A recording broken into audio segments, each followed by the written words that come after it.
देवियों और सज्जनों, मैं आपके समक्ष आज एक कहानी लेकर प्रस्तुत हूँ।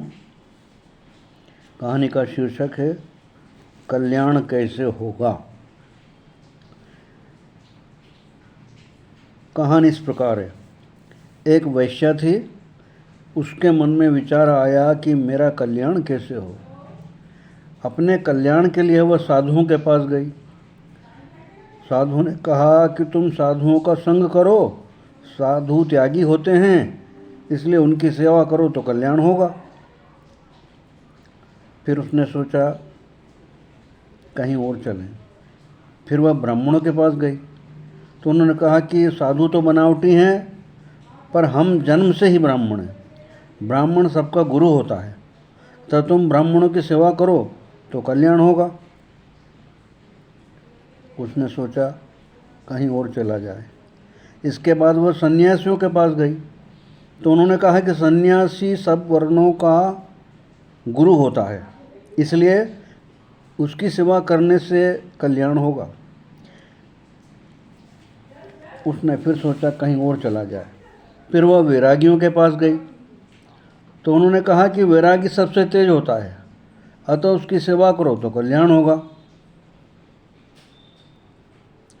इसी प्रकार से वह अलग अलग संप्रदायों के गुरुओं के पास गई तो उन्होंने कहा कि हम सबसे ऊंचे हैं, शेष सब पाखंडी हैं। तुम हमारी चेली बन जाओ, हमारे से मंत्र ले लो, तब हम वह बताएंगे जिससे तुम्हारा कल्याण हो जाएगा। इस प्रकार वह वेश्या जहाँ भी गई वहीं उसको अपने अपने वर्ण, आश्रम, मत, संप्रदाय आदि का पक्षपात दिखाई दिया। यह देखकर उसके मन में आया कि अब तत्व समझ में आ गया। युक्ति हाथ लग गई। साधु कहते हैं कि साधुओं की सेवा करो, ब्राह्मण कहते हैं कि ब्राह्मणों को पूजो, तो हम क्यों न वेश्याओं को पूजें।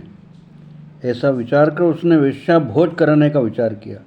उसमें सब वेश्याओं को निमंत्रण दिया। निश्चित समय पर सब वेश्याएं वहाँ आने लगीं। उस गांव के बाहर एक विरक्त त्यागी संत रहते थे। उन्होंने देखा तो विचार किया कि आज क्या बात है। जब उनको मालूम हुआ कि आज वेश्या भोज हो रहा है तो वे वेश्या को क्रियात्मक शिक्षा देने के लिए वहाँ पहुँच गए। रसोई बन रही थी। रसोई बनाने वालों ने पकाए हुए चावलों का पानी मांड नाली में गिराया। वेश्या छत पर खड़ी होकर जिधर देख रही थी उधर बाबा जी बैठ गए और उस मांड से हाथ धोने लगे। वेश्या ने देखा तो बोले कि बाबा जी ये क्या कर रहे हो। बाबा जी ने कहा कि तू अंधी है क्या, तेरे को दिखाई नहीं देता, मैं तो अपने हाथ धो रहा हूँ। वेश्या ने बाबा जी को ऐसा करने से रोका तो वे माने नहीं। वेश्या उतर कर नीचे आई और बोली कि बाबा जी यह चावलों का पानी है, इससे तो हाथ और मैले हो जाएंगे, आप साफ पानी से हाथ धो। बाबा जी ने कहा कि अगर इससे हाथ मैले हो जाएंगे तो क्या वेश्याएं ज़्यादा साफ निर्मल हैं जिससे इनकी सेवा से कल्याण हो जाएगा। हाथ मैले पानी से साफ होते हैं या साफ पानी से। यह सुनकर वेश्या को होश आया कि बाबा जी बात तो ठीक कहते हैं, तो फिर कल्याण कैसे होगा। बाबा जी बोले जिस संत में किसी मत, संप्रदाय आदि का पक्षपात, आग्रह न हो, जिसके आचरण शुद्ध हों, जिसके भीतर एक ही भाव हो कि जीवन का कल्याण कैसे हो, जिसमें किसी प्रकार की कामना, आसक्ति न हो, वह संत चाहे स्त्री हो या पुरुष, साधु हो या ब्राह्मण, किसी भी वर्ण, आश्रम, संप्रदाय आदि का क्यों न हो, उस संत का संग करो, उनकी बातें सुनो तो कल्याण होगा।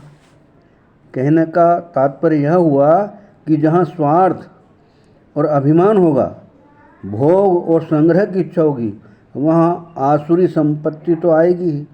जहाँ आसुरी संपत्ति आएगी वहाँ शांति नहीं रहेगी, प्रत्युत अशांति ही होगी। संघर्ष होगा, पतन होगा।